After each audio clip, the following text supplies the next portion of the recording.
Hello, ladies and gentlemen, and welcome again to Syriana Analysis. I'm your host, Kevork Almassian. Thank you very much for tuning in to the November edition of Inside Syria. Today, we are joined with Syrian researcher Hibbah Jarmakani and Sally Obeid, a Syrian tech entrepreneur and interdisciplinary strategist working at the crossroads of technology, governance, and policy. We will break down the latest political and geopolitical developments inside Syria under its new regime. Ladies, welcome to the show first. I'm very happy to have you both on Syrian Analysis. Thanks for having me. Thank you for having us. Actually, I just want to say one thing at the beginning to all the audience, all the people following this show, and many of them are interested to know what is going on inside Syria.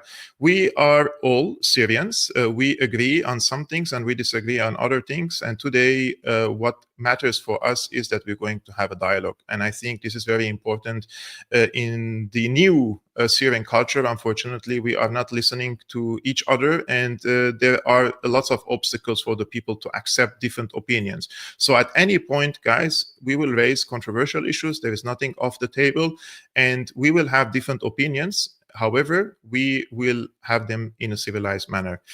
I would like to start today's conversation, first of all, with what happened in the city of Homs. For those who don't know, guys, on Sunday, unfortunately, another wave of sectarian violence hit the city of Homs in central Syria. We've seen footage coming from the city of Homs that some of what they call themselves the Bedouins or the clans have attacked the apartments and the houses and the neighborhoods of the Syrian Alawites. According to the Jolani regime trumpets, that this was a sectarian violence initiated by the Alawites, and this was a reaction against them. I would like to start with you, Sally. What did you see in Homs? What happened on the ground, actually, when these Bedouins attacked these neighborhoods? Were they protected by the Jolani regime? Because they say this was not the Jolani regime and those were not their forces. What was the real issue and why the Alawites were attacked in their homes?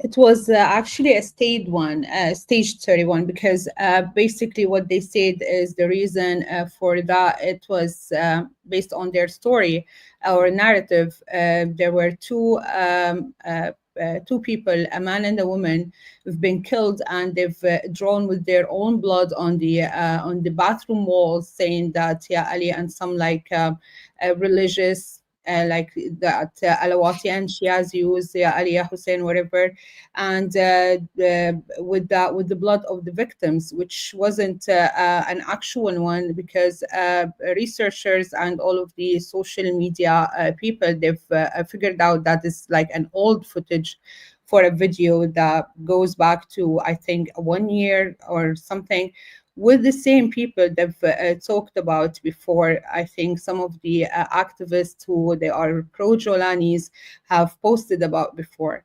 And the screenshots are all over the internet, that when they figured out using a Google Lens or something to check whether this what is the date and what is the similar footage examples showed, and they showed that the exact footage has been populated before and circulated before.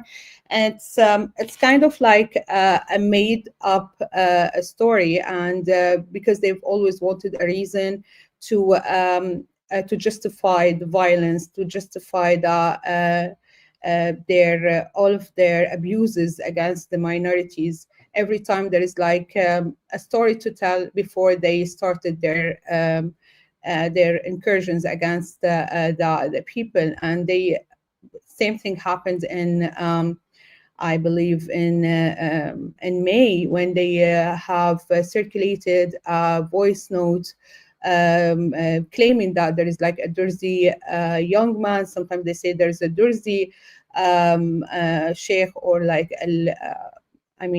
a religious leader or whatever, saying, cursing the Prophet Muhammad and saying that this belongs to him. And then the interior minister came out and said that this is a fabricated voice note, and it's not an original one. Yet they haven't they haven't actually did anything about the person who fabricated it.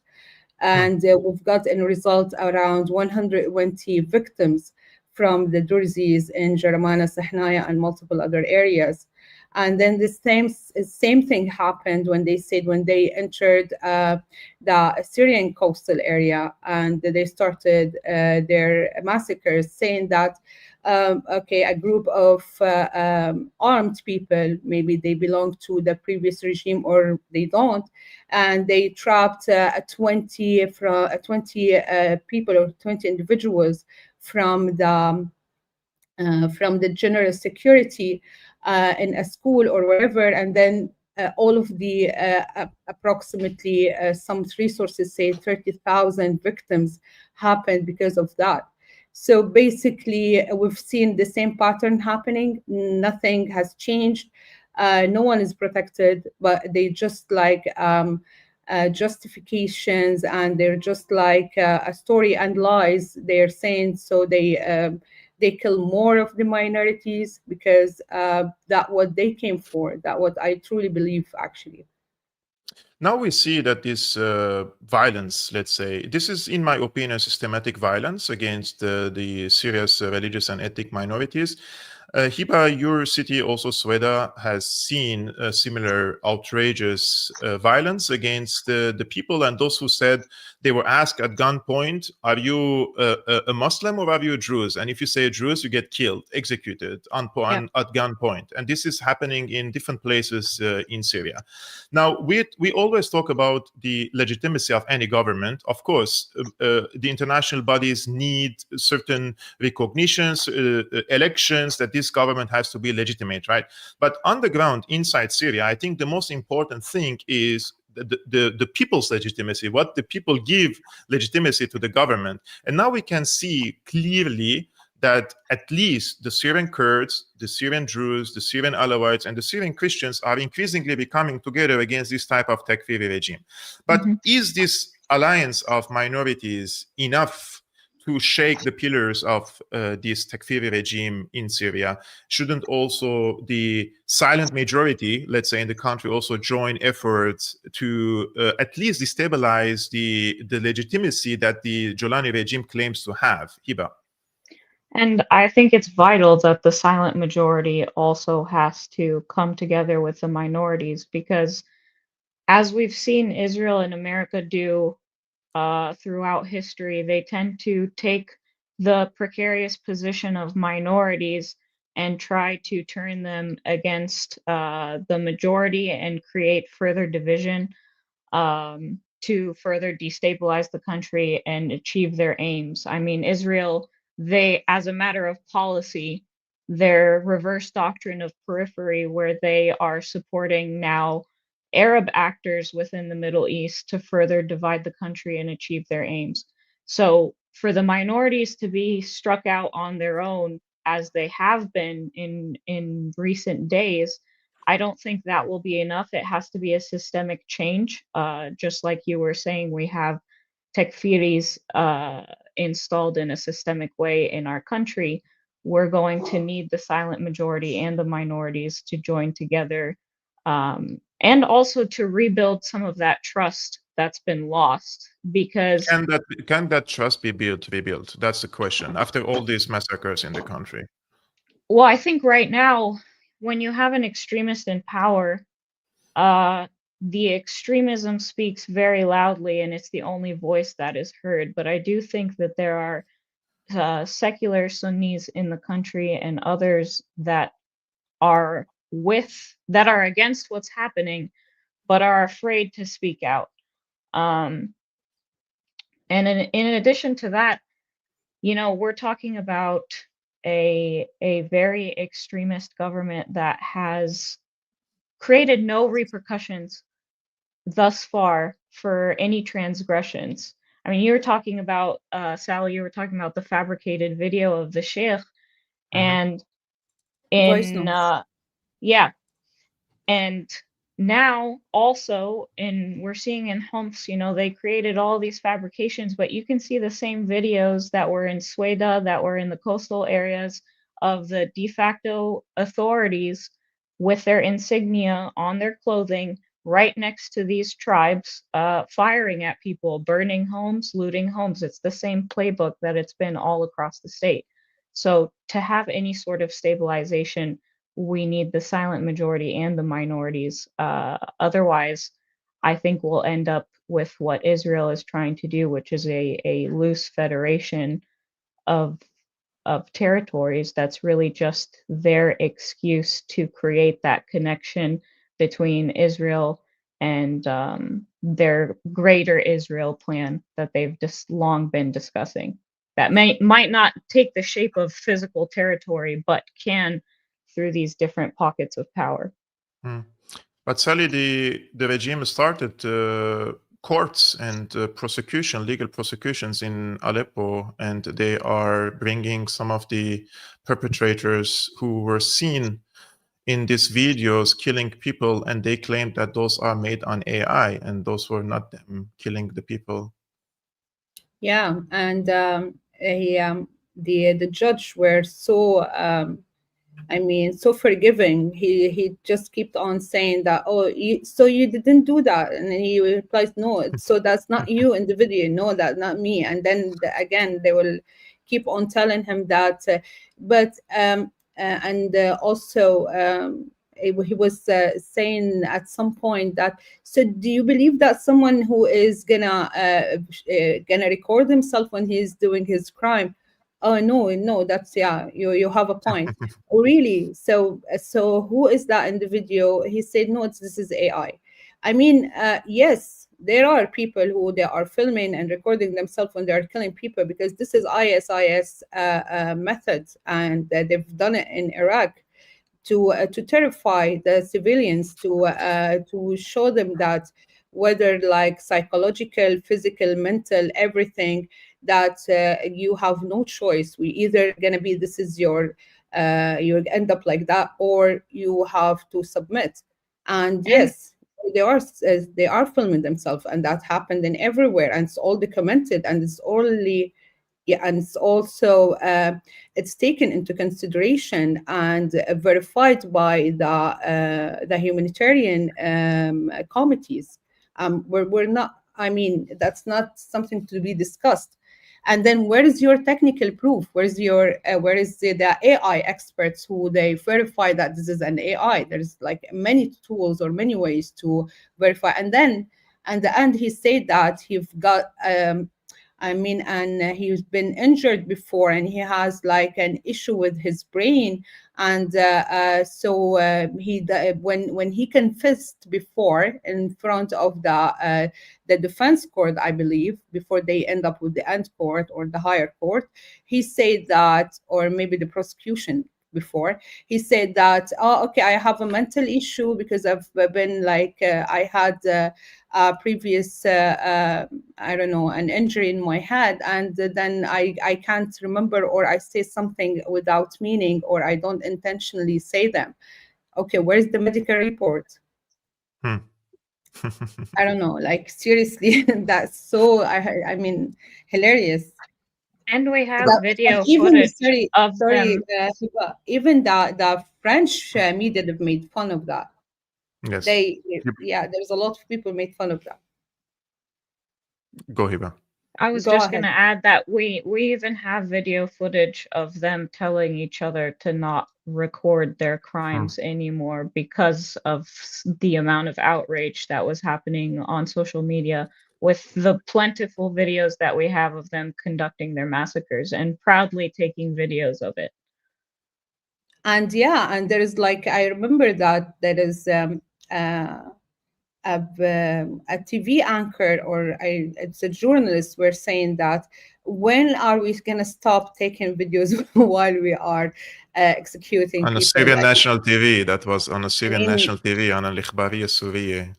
Exactly. And I was like, what is that being seen publicly on the TV, on the international, on the media? It's really weird. Well, on the Syrian national TV the other day, I saw some of the segments analyzing the recent visit of Netanyahu to newly captured and occupied territories, and their expert was saying, "عيب على Netanyahu," like shame on Netanyahu. Shame on him. Yeah. Shame on So him. where Naughty is the boy. response? What is the response? What should be the response of Jolani? Meanwhile, Israeli forces are expanding inside Syria, The and strategic he's patience hmm. based on the representative in the U.S., the Syrian representative in the U.S. He said strategic patience. But is the Jolani regime capable of responding in any meaningful manner, anyways? Well, the question is, do they really want to? It's not. They don't want, for sure, they don't want to But respond why? because their legitimacy depends on the U.S. approval. And once they respond against Israel, the U.S. will withdraw this approval. Well, they then the minute they entered Damascus and they assigned themselves as authority, the new authority, they have been saying repeatedly, we aim no harm. We are a peaceful neighbor. We don't want to do that, which completely contradict with whatever he's been saying throughout his career, that we are going to go and continue to liberate Jerusalem and all of this, statements and announcements and stuff. We don't want him to do anything. We just want him to at least protect the borders. The courage that Israel has been feeling, moving around and moving from like a ground incursion to an airstrike to even taking like a drone footage or whatever, as if they are their own land. That's basically is what I believe that's the price of keeping him in his position, keeping him and recognize him as the real Syrian president, to stick to the chair, to stick to the, to leave, to lift, to remove his name from the sanctions, to like give him more, let's say, facilities, such as also removing the sanctions on his financial accounts or financial assets, to keep on, keep the money flowing into his account and into his, into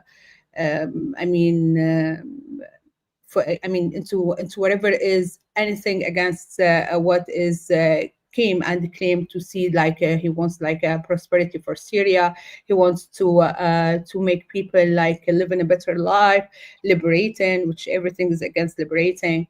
What is really needed in that stage is just to let people feel safe to go to their work, to keep the economic wheel running, to just let the farmer go to his own farm, let the whatever the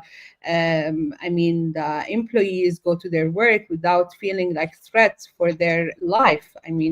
That is all what's needed to Yes. first start with the stabilization, and let the refugees, the displaced people, to go back to their own homes and rebuild. But they didn't do anything like that. He just went and said, okay, we wish no harm to Israel, we are a safe neighbor, we are a peaceful ones. And he kept on going and submit to all of the authorities, all of the countries in the world, except for his, or for the people, for the Syrians. It's not his people, because we don't see him as a president. Yes. So it's not his people. It's to the Syrians that he claimed that he came and he wants to run the state. I believe that this is the price that we as Syrians are paying without our consent, to let him stay in where he is. Yes. Hibbah, we are talking about also now sanctions and finances. I don't know if I'm sure you followed this week. There was a campaign to collect money in the city of Hama, and I have seen few figures. One of which is Abu Amsha, who is under U.S. sanctions. I have seen Sheikh Al Arour, one of the most radical clerics since the beginning of the crisis in Syria. He was calling for sectarian violence and mobilizing his people against the former regime. And these people donated millions of dollars, millions and millions of dollars. One of them was 5 million and the other one 1.5. This is not 6.5 for Yeah, Sheikh by the Warud way, and guys, 1.1 for Abu Hamsha. Guys, this is not Syrian pounds. This is dollars we're talking Dollars. about. Hibbah, your take on this outrageous theater? Well, when you rehabilitate a person that headed a Takfiri organization and Nusra Front and Daesh, and you try to create a positive image of him, then it truly comes as no surprise when you start rehabilitating the image of his commanders and those in his government. The US is very good at this. They've done it with their own former presidents. They've done it with George Bush after his serious crimes in Iraq. They rehabilitated his image. So they have millions of dollars to spend on a propaganda campaign. And it really only takes one search to look into these different leaders and see them dressed in different clothing, calling for jihad against minorities, calling for chopping of heads. It really is all political theater. And just to go back to your question earlier of when you asked, is Julani even capable of fighting Israel? And I think that part of this theater is to make it seem in certain sense that he is, and in other areas that he's not. Because I hear from a lot of Americans here, Syrian Americans here, that Julani, they don't outright support him, but what is he going to do against Israel? What could he do? And to that I say, he's able to do exactly what they wanted him to do, which is virtually nothing. Syria had one of the densest air forces with MiG-25s, and that was all destroyed while Julani's fighters sat back and watched. They celebrated it. They were taking Yes. photos in front of the destroyed air defenses. And yet, he is able to send his forces to the border with Lebanon to fight Hezbollah. So the more serious threat, I think, was Syria's role in the axis of resistance. And that is what America and Israel wanted to take out. And it seems, Barack told Julani that they were in this together and they were going to fight with Washington and Tel Aviv against ISIS. And what that actually means in practice is that they're fighting the axis of resistance. But before I continue, our moderators, please just warn this Wenzel that he stays in line and on topic, or we will kick him out of the chat, because we want for everybody to have a conversation here. If you have a certain agenda, please, you can find a different YouTube channel, Habibi. Speaking of Israel and Jolani joining the efforts, US efforts against ISIS, I believe one of these components also includes Hezbollah.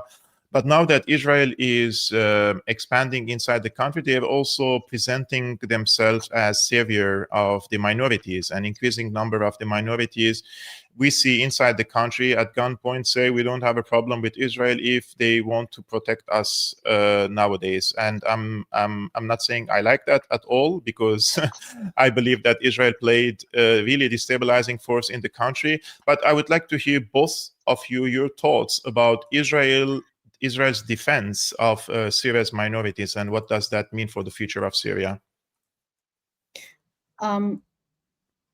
First, for the coloration that they said that he joined to, I also believe that Hamas is part of the terror groups that they say they have to fight, besides IS and Hezbollah. So what I truly believe that he never fought Hezbollah. he basically had a good relationship with them, and that's so unpopular opinion, or maybe it's popular. Um, towards a lot of people who were like documenting and keeping an eye on their behavior, and we were working with a lot of research group back then, since the beginning of Jabhat al-Nusra and then the HTS. Why I'm saying that, also there's a lot of reports saying this is, saying that there is more arms that's been smuggled into Lebanon than before. It's they have rebuilt some of their infrastructure in Hezbollah. So he's playing let's say a dual roles here. He, as we can see, before he kept on condemning Russia, Iran, and so many other countries. He's also attacked the Gulf leaders. He attacked so many people, and also America, all of these countries.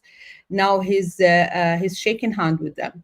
So what I truly believe that is, now, if he is some of the, let's say, supporters, pro-Jolani people, they saying that, okay, he's because Israel is attacking Syria because they are so offended by him coming to the authority, or being the ruler of the state of Syria. And they saying that he's gonna also keep on his promises. He's gonna go and liberate Jerusalem, and all of these claims. But first of all, is he really in, let's say, gonna fight IS? Can he really detach all of his commanders and the leaders from their relation with IS? He came from IS. Not only him, is also the Interior Minister, Anas al-Khattab.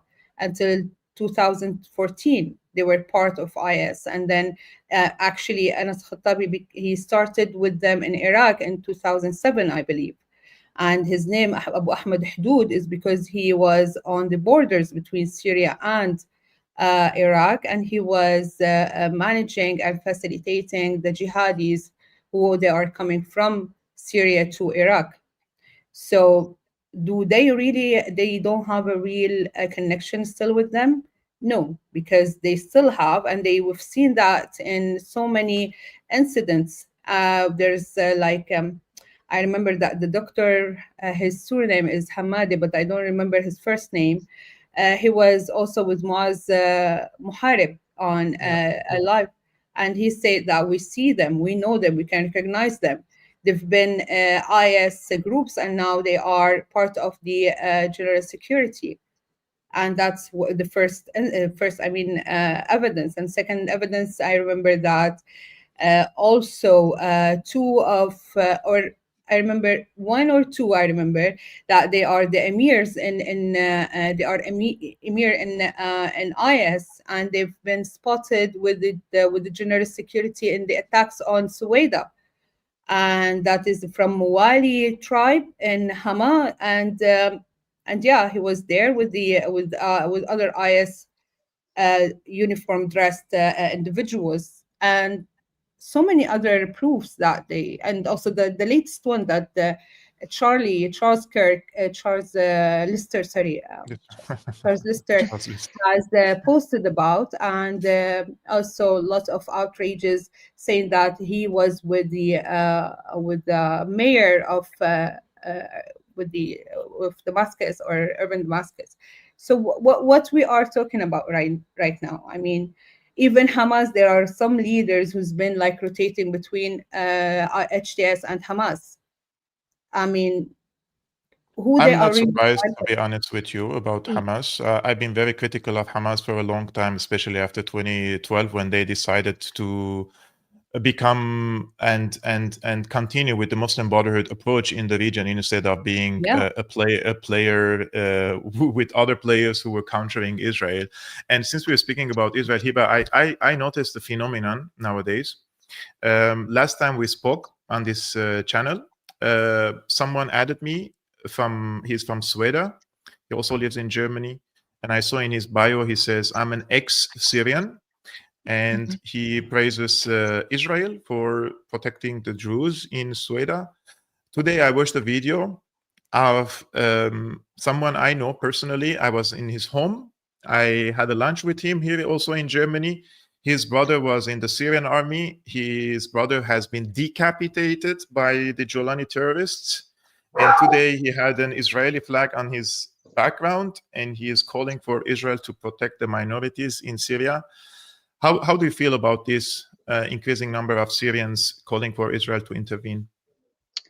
It's disheartening to say the least. I've seen it in my own circles as well in the Druze community. I've seen a lot of Druze people sharing Israeli voices, and the thing that bewilders me is the amount of trust in Israel as a honest peace broker for the Druze community. Of course, I can't blame the Druze in Syria that have watched their neighbors come into their towns and slaughter them and point guns at them. I can't blame them when your back is up against the wall. You look for any amount of hope and change, but this phenomenon that I'm seeing of people outside of Syria that are Druze, you've seen what Israel does, even with its allies such as America. When they're upset with America, they make threats and they don't treat anyone as they treat each other. And you're talking about a country who has a Hannibal directive where if their soldiers are captured, they will shoot at them because they don't want them captured. These are the people that we're putting our faith in. I mean, what has Syria come to if this is who we're putting our faith in? A country that also would nuke its adversaries under existential threat, or any kind of extreme violence. They have enacted it in the past months, in the past 2 years. We've seen they're committing genocide. This is who we want to put our faith in. It's honestly something that I found to be truly heartbreaking. But I do think, sorry, I do think that there's a distinction to be made between Hezbollah and Hamas, and I would not put those two organizations in the same category. Yeah. Me too. I just wanted to say about the current situation in Syria. Some people come and say, well, the biggest winners of the Syrian war are Turkey and Israel, and now they are building their spheres of influence, and the people now have no choice but decide under whose patronage they're going to live, since there is no independent government in the country. Yeah, I think this brings us back to the question of development. And what you perceive development to be, right? We can look at countries such as Egypt and Jordan who have relative stability, but massive debts to the IMF and are essentially vassal states to America. Egypt does not have democracy. Their people, when they protested against Egypt's policies for Palestine, they shot at them. They don't have the freedom to speak against their government. They don't have the freedom of movement. When they tried to go and secure the aid trucks for Palestinians, they were rejected. So it truly depends on your definition of development and what you want that to look like. We have the IMF saying that they're going to start an intensive program of engagement in Syria. I mean, this means debts on top of debts for the country. You're talking about reconstruction plans spearheaded by the World Bank, the IMF, and U.S. corporations. You have the Saudi reconstruction plan in Syria, and now Qatar is giving money to Turkey to import electricity to Syria. So what does stability and development look like for you? And that's something that each Syrian is going to have to decide. Yes. What does development and reconstruction means for you, Sally? Like when you see the current state of affairs in the country, foreign investors coming to Syria, the electricity is coming from outside, the oil is being extracted by foreign corporations. It seems to me that the national economy has already been vanished and destroyed, and now the replacement is going to be a private enterprise. Can we really call this development when outside forces are going to rebuild the country? Well, before we move to the reconstruction and development points, I just want to highlight something about Israel protecting the minority narratives. I truly believe that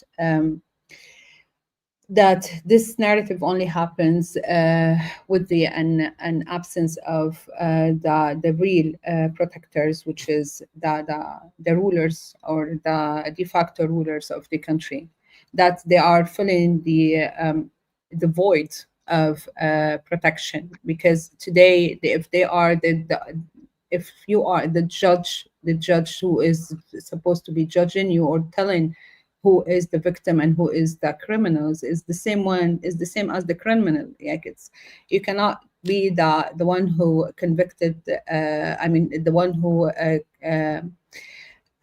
done the crime, and then it's someone who is telling that who is the victim and who is the criminal. I mean, this is we are now ruled by a group of people who've been who they don't know anything about the Syrian fabric, the Syrian communities, or how we coexist or how we live peacefully all together in for centuries. I mean, for hundreds of years, for decades, name it, whatever you want. But I mean, they've been, even the people who are in liberated Idlib, they've been living in isolation and ideological isolation.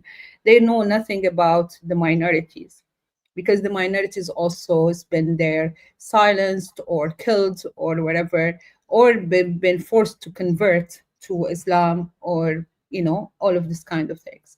So the generation who came after like 10 years or something of that isolation and grew up in like in completely different environments, they've seen everyone else as their own enemy. So now we're dealing with this like 5 million of people who've been like dealing with only brainwashed ideological groups, and they've been oppressed not to been like speaking up or doing any kind of like interaction or sympathy with other minorities, even when that happens in Jabal Sumak in Idlib, with the church that been shut down throughout the years. And then he started to reconnect with the Christians, I believe in 2023, when the preparation started to happen for him, and grooming from other countries, which we know about right now because Robert Ford spoke about it, a lot of people spoke about it. So basically, that's what I truly believe. Now, like, if you see someone who they are throwing bombs on the groups of armed militias, jihadis, who they were on their way to Suwaida to kill hundreds or thousands or hundreds of thousands of people, you see them as a savior, right? So that is the role that is, Israel played, but that is not a protection, because the real protection is by having a proper state, a proper army of or defense ministry who they are doing their job instead of killing people. So what we But really Syria want, doesn't have an army, Sally. That's the problem. Like I know, there is no army. It's just the militias that we but call them now an army and general security. endorsing him is keeping that no army or no state situation or post-state situation that we are living in. Like, don't endorse him. That what I'm saying. We don't want like a protection if someone like him is not being endorsed by certain countries. I mean, even if you there are countries who they didn't endorse him publicly, but they are supporting him staying in this position. I mean, it's if that is the situation, then we just dealing with like a hopeless case with a hopeless solution. We don't want anyone to come and interfere if we are just supported as a nation, as a people, to just at least implement or real put that 2254 into action, like that transitional process, or like the course of action that's leading to that. But keeping on endorsing him and whitewashing him and doing this all of the propaganda and this PR campaigns will keep in with empowering him to kill more people and more countries to interfere or to occupy or do all of this kind of things. Now Aleppo is run completely by Turkey. Now Yes. the airports, they're like security check from Turkey. They're checking your passport. I've heard it from France, who I mean, they the Syrian ID, the Syrian driving license, and the Syrian passports are being issued in Turkey at the current moment. Like the printing is going on there, which yeah, means and Turkey has collected the data of all the Syrians. Now, of everyone who course is they going did. to renew Of a course they did. passport or any document, they have all the data of the Syrian people. Of course they did, because the infrastructure in Idlib and all of the north region in Syria, they've all been using their internet, they're using their Wi-Fi, they're using their communication. I mean, satellites, all of the things that is now allowing them to collect data. And Yes. Yeah. even the application, if you remember the Sham Cash, the one that they've been using for to pay the salaries, it's also the data center and the database and the servers and the hosting is all in Turkey. Yes. The cellular networks. And meanwhile, the Sweda province and pockets of minorities have been without salaries for months now. Of Wow. course, Yeah. they just collected the data, and I remember they remained for like 6 months without paying salaries, even after Mhm. registering in the application and collecting all of the data. Well, So I was Turkey hauled off our industry, and now we're reliant on them for most imports. so for the reconstruction, if we go back to this point, what I do truly believe there is like a difference between the illusion and the reality. We've heard about, we have read about, but we have never seen this coming into reality or into action. We've seen that there's a lot of PR pieces and whatever that signing contract ceremonies and this kind of photo shoot or photo ops, but the people, the reality back in Syria is completely different from that. People, they cannot afford bread right now. It's what is the reconstruction we're talking about. The electricity bill jumped like a 20 800, times. 800, Yeah, 800%. 800%. 20 time, I think that is from wherever they say that approximately is going to be maybe 800. And Mhm. it's, I mean, it's not only about this, it's about you are just asking people for life expenses while you don't allow them to work and make money or live like a decent life. I mean, how do you believe that there is going to be any investment from foreigners or from locals or from the national economy or wherever it is, where there is no security, there is no stability, there is no safety? That's no investment, no capital will come and be that, I mean, stupid to start investment in the investment there. If I'm gonna like build an infrastructure and the next day like a bomb is gonna come and destroy it, so what, or Yes. demolish it, what would I benefit from that? Why would any entity would come to this conclusion that, okay, let's start building in Syria?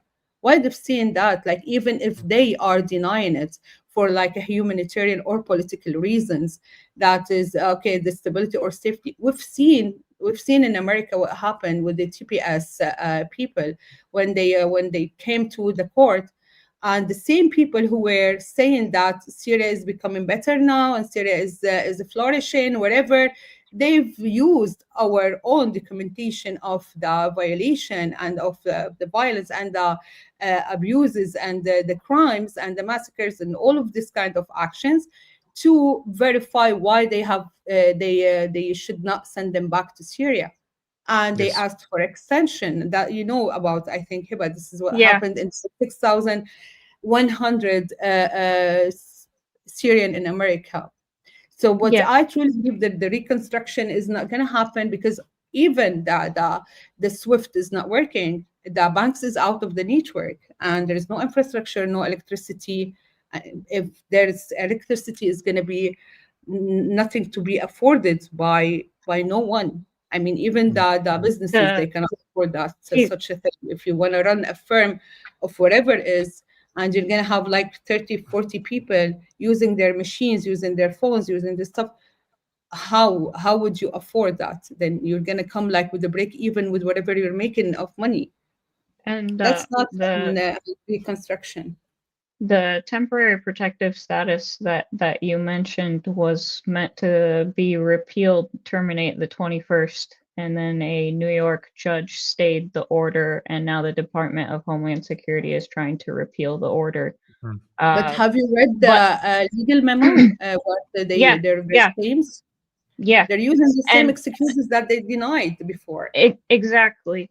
And I think you made a good point with the reconstruction and how are they going to do this? And I think part of their backup plan is Manaf Tlass, because here we have, in the absence of a national army, you get paramilitary organizations sprouting about, and a lot of them based on sect. And I think the most recent public appearance of Manaf Tlass in Paris, he gave a talk where he kept mentioning, I think he phrased it as uniting the rifles under a military council. Yes. True. This is, by the way, guys, Manaf Tlass. He was a senior military commander in the former Syrian army. In 2012, he deserted from the former government, and he was evacuated via the French intelligence, first to Lebanon, and then from Lebanon, he's resettled in Saudi Arabia. And probably he was groomed in Saudi Arabia for a role. It seems that he is plan B if the Jolani regime fails, and which he will eventually fail in the future. Probably they're looking for more a military person who could combine the people. He's from a Sunni family, but at the same time, he's not a Takfiri at all. So how do you ladies see? I would like to hear your thought, Hibbah, about Manaf Tlass and whether or not he could be a proper, let's say, solution for the Syrians. I mean, at the moment when we see the state of affairs under Jolani, it looks to me that anyone could be a better option than Jolani. Yeah, that's kind of what I was going to hint at, is that at this point, and as someone from a minority sect, it's hard for me not to say that anyone would be better than Jolani. Is Manaf Tlass the answer? I think, given his family ties to Saudi Arabia, and his grooming, and the idea of a military council. I come from a family, my grandfather was a general in the Syrian army, and we talk a lot about how the military should serve to protect the people and not insert itself into political affairs. So whether he's the solution or not, I think he will be better than Jolani, but I still don't think this is the full realization of what Syria could have been. And I foresee him being the fulfillment of a long-held project that the U.S. and its partners have had. It's clear that Qatar, Saudi Arabia, IMF, and through the IMF, the U.S. want to create their investments in Syria. And if Shudani can't control his Takfiri gangs, which it's apparent that he cannot, then they will find someone that will be able to do this so that they can institute these different financial projects and keep Syria under their subjugation so that it never fully materializes as a sovereign, independent country. Yeah. Sally, last point about Manaf. I saw Well, you sharing his conference talk the other day. yeah, I do. Actually, look, for Manaf Tlass, there's so many, let's say, angles or pillars to tackle here. So first, I currently he's the only figure with like an institutional capacity that is like in the middle of this chaos. Whenever his name appears, we've seen the backlash, or let's say the attacks coming from the pro-Jolani parts or pro-Jolani people or chatbots, social bots or whatever, because I think he represents like whatever they lack of. They lack of like a background that is coming from organizational, from a chain of command or structure, or I mean grading in the diplomatic field or the military field or anything. They're just like a regular normal people. If we're not gonna tap on the point that they are jihadis or takfiris who hold a weapon and they started whatever they believe they are defending or trying to like liberate or do whatever it is, which is not the thing that we have seen like when they came to the authority. So basically, first of all, there is, as you mentioned, there's a lot of people who see him as a as a solution for the current situation, because first, as I said, he coming from the institutional experience and background, and he knows how like the Minister of Defense can be structured or built or have like a proper I mean national army or formulated, let's say. And then he from the, let's say, the whoever were against the Assad before, now they see him that he broke with the regime in back in 2012, and he joined the revolution. Yet the people who were with or pro al-Assad before also see him that somewhere is familiar, someone who they belong to this fabric or the Syrian, let's say, communities. He's a secular, and he's not that the extremist Sunni. Also for the Sunnis, also he make like, let's say, a middle ground between everyone. That's for the 2 points. The point is that for us, if we are going to say like whether we like him or not, whether we agree with him or not, we see him the savior or not, but he is the name that's been like appearing. And I really care of whatever upset the pro-Jolanis, I mean, troops on social media, who they keep on like attacking a name, because for them is representing everything that they fear of. He represents someone who has the experience, who has the know-how, who has like the acceptance from international or or agreement on the international, let's say, I mean, institutions or committees, and they have the acceptance from whoever is against Ajulani right now. So basically, for them is a threat, is a real threat for them. And given him also, given like we have alternatives, we have options. You're not the only option that you are keeping on positioning yourself and sending messages on the media and everyone like who they are watching the scene.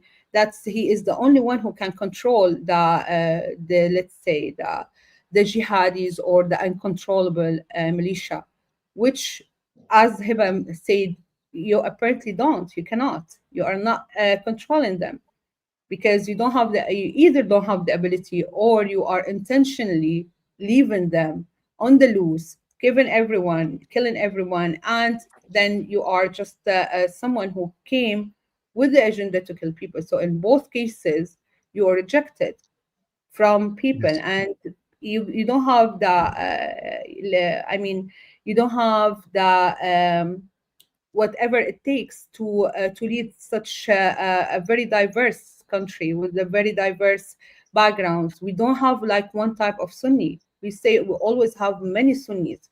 We have multiple Sunni with a different backgrounds, with different belief schools, and with different sects, and with different a lot of things. So for me, I mean, if even if it's not like the optimal option or the ideal option, he is the most acceptable option right now because of all of the things that I mentioned.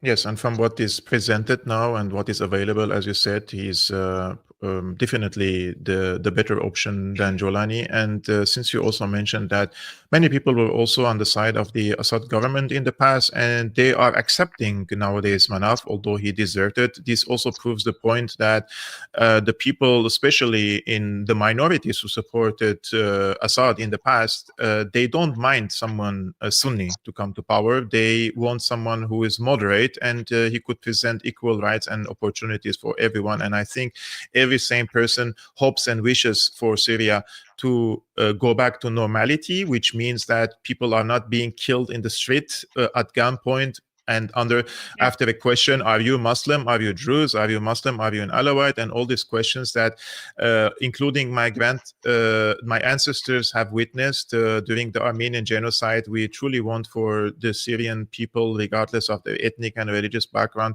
just to live and coexist and rebuild their country. I think this is the most normal thing to ask for the Syrians. Unfortunately, we have what I call a fascist regime, and I hope that his legitimacy would be revoked, especially by international and regional powers, and they would promote an alternative path for the Syrians. And we have a lots of educated and we have a lots of capable people in Syria. It's just beyond me how the consensus was on Jolani, who probably doesn't even have a 6th grade certificate, and he was an expert in building car bombs. Is this the best? Is this what Syria can produce the best? No, that's completely untrue. There are so many people are, as I call, the silent majority. I make these streams with you ladies because your voices are very important. We agree and disagree, but at the end of the day, we show a civilized picture of the Syrians, which unfortunately around the world, these Jolani people have been trying to tarnish so much. And for the people who are asking me if these ladies are in Syria, the answer is no. And if they were in Syria, I would not have hosted them because I would not have wanted to put them under security threat. I have hosted people from Syria in the past, as you may know, guys, in the past 10 years. And I put all these videos in private because I don't want to put anyone at risk in Syria for expressing his opinion in the past or recently. So that's how we have to operate until this situation is over in Syria. Hibbah, my dear, thank you so much for your great insight. And Sally, thank you so much also for coming to the show and for your participation and insight on this show. I think this was very important talk between Syrians. And I hope all of you guys have learned something and enjoyed this conversation. We will definitely do more. For the moment, I'm doing this monthly, which is called Inside Syria, the last Monday of each month. And we will do it again in like 3 to 4 weeks. So I wish you peace. Peace be upon you, Hibbah. Peace be upon you, Sally. And peace be upon you guys for joining in today's show, whether on YouTube or on Rumble. And a special thanks to our moderators who were managing the live chat today. And I will see you tomorrow, guys. Peace be upon you.